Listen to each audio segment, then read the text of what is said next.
Hi everyone, I'm Jane at Rockin' Worms. Welcome to my video channel.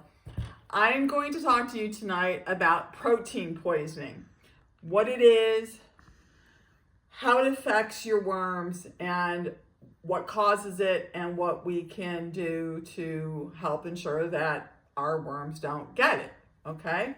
Protein poison is a little bit of a black box, right? We're all scared to death of it, but we don't really understand a lot of what it is, what makes it happen, and again, what we can do to deal with the situation, or better yet, make sure it doesn't happen, okay?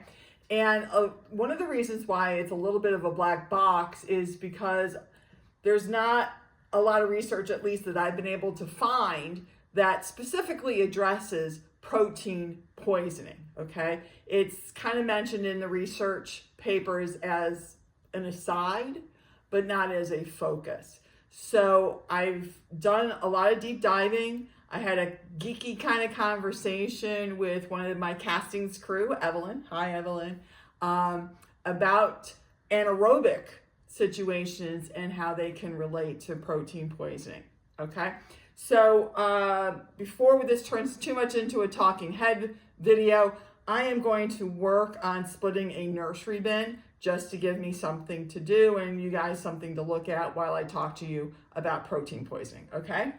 So just real quick, this is one of my nursery bins that is in desperate need of splitting because there's just a ton of baby worms in here. And in order to give them the best opportunity to mature quickly, they need more room and less competition for food, okay? So I am going to split this bin while I talk to you. Okay, protein poisoning, what is it? Protein poisoning, let me split this in half. Sorry, got ahead of myself there. Okay, protein poisoning, what is it? Protein poisoning is a condition that afflicts your worms and basically turns their bodies into these warped figures that looks like a string of pearls, which means, you know, a fat segment, then a constricted segment, then a fat segment, and then a constricted segment, etc. So the worm's body becomes distorted and distended to the point where it's no longer able to function and your worm dies, okay? One thing to know about protein poisoning and why we're so scared of it is that there's no cure.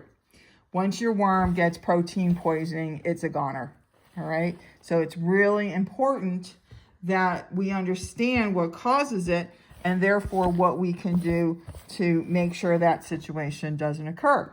And this again goes back to that black box. There's not a lot of specific information about it.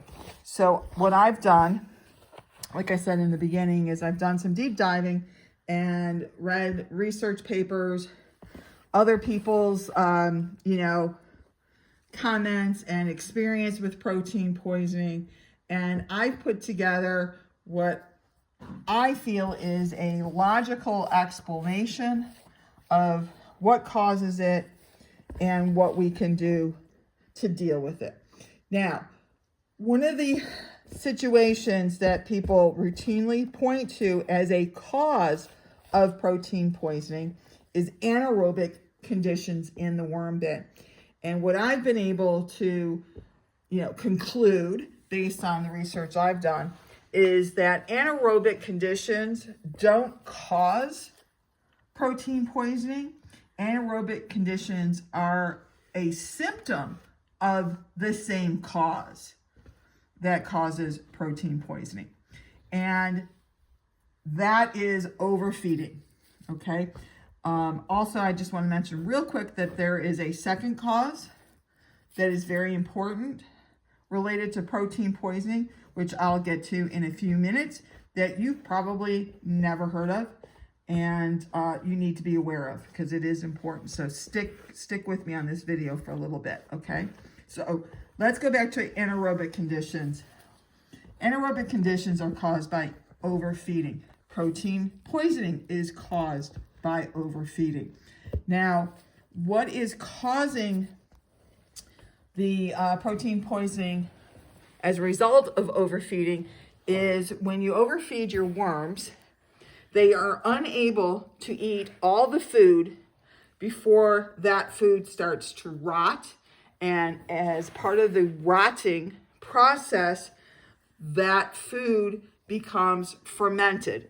And fermentation means that gases are formed in the food as part of the breakdown. And when your worms eat the rotting food, they're consuming the particles that are going to form the gas in their body. And that's the problem, because worms, hold on, cameraman, let me get in here. Worms are not able to expel gas like humans do, right? We burp and we fart and we expel the gases that our bodies generate during the digestive process. But worms aren't able to expel those gases like we do. So if they have a buildup of gases in their body that is more than their body can handle, they, develop protein poisoning and they die. So the decomposing of the molecules that cause the gases to build up in the worm's body is primarily caused by the breakdown of proteins, okay? And that's where protein poisoning got its name, okay? That's the genesis of it as far as I've been able to determine, that when the proteins break down, the worms are eating these broken down acidic particles and it forms these gases, and the worms aren't able to deal with the gases, okay? So one way to avoid this situation is don't overfeed your bins. Don't overfeed your worms, because that way the worms can consume the food before it gets too far gone for them to be able to handle.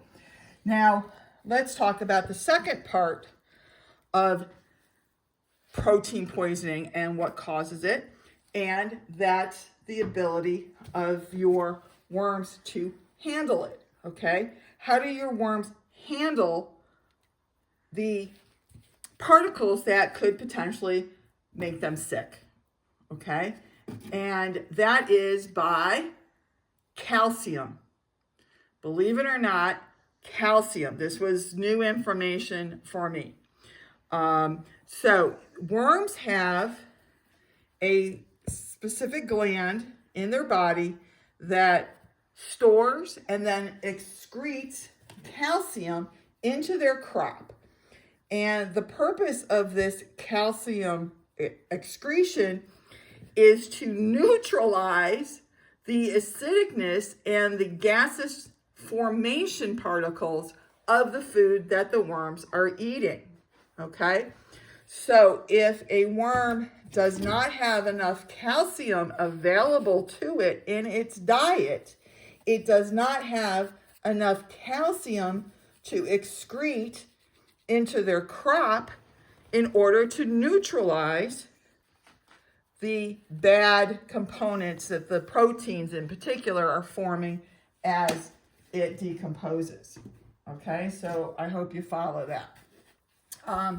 So when we talk about calcium, a lot of times we're talking about eggshells, but we're talking about eggshells in terms of grit, not in terms of the actual calcium that the eggshells are made of. And I think that is a linkage that a lot of us have missed over time, because again, it's not very common knowledge, and I'm hoping to, bring this out so people can be more aware of the importance of calcium in your worm's diet in order to avoid situations that might make them susceptible to protein poisoning. So fortunately, getting calcium into your worm's diet isn't that hard, right? We already talked about using powdered eggshells in your worm bin in order to provide them with access to calcium. And, that works great. Now, if you don't have eggshells, then where do you get calcium from? Well, there are things that you can put in your worm chow, for example, that has calcium in it, such as layer chicken feed. In fact, the reason layer chicken feed is called layer feed is because specifically it has a higher amount of calcium in it because your chickens need calcium in order to make their eggs, okay? Well, if we take that higher calcium that is in that layer feed and we feed it to our worms, we're giving our worms higher calcium as well. So that works. Another way you can get higher calcium into your worm's diet is by putting azomite, as I do, into your worm bin. I bought a big bag of azomite several months ago. It's probably going to last me, another decade.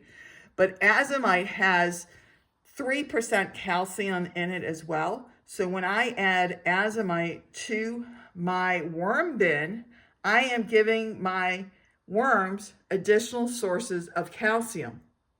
Okay, so that's good. That's cool, right? And that's important.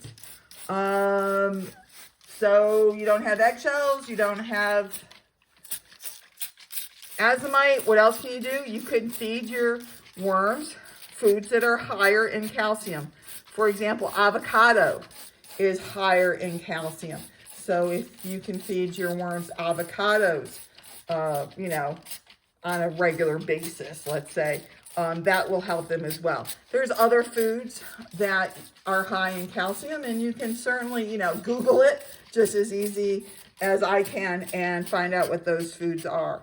All of this is down to, again, giving your worms a situation where they can use their natural body's ability to counteract a potentially dangerous / poisonous situation to them, okay? So if you do accidentally overfeed your bin, okay, it happens, no problem. But if you are at the same time habitually giving them access to, good sources of calcium, they're going to be able to kind of just deal with that situation much better and successfully than if you weren't giving them calcium in their diet, okay? So I hope you kind of follow that linkage. So anyways, this is pretty much what I wanted to talk to you about, kind of, again, demystify a little bit what protein poisoning is, how it forms, and what you can do to, offset it, potentially causing you problems in your worm bin, all right? So if you have had, instances of protein poisoning in your worms, hopefully not, but if you have, what did you do to address the situation? Do you find that, having overfed maybe caused it? Do you think, looking back, that maybe not having enough calcium sources in your worm's diet might have been a contributing factor as well? I'd love to hear your experiences with that, all right? Also, like I said in the beginning, this is very much putting together pieces of the puzzles, pieces of information I've gathered from a variety of sources and putting it together in a logical flow to come to what I hope is a logical conclusion that is actionable. What can we do? And this is what we can do. Don't overfeed and give your worms calcium access, and they'll be able to figure it out. All right? So again, let's have discussions. Let's figure this out. Let's not be afraid of a black box. Let's try to put some light in there so we can learn and act appropriately. All right? So that's it. I hope you have a good one. I'll see you on the next video. I am yours in the dirt, Jane.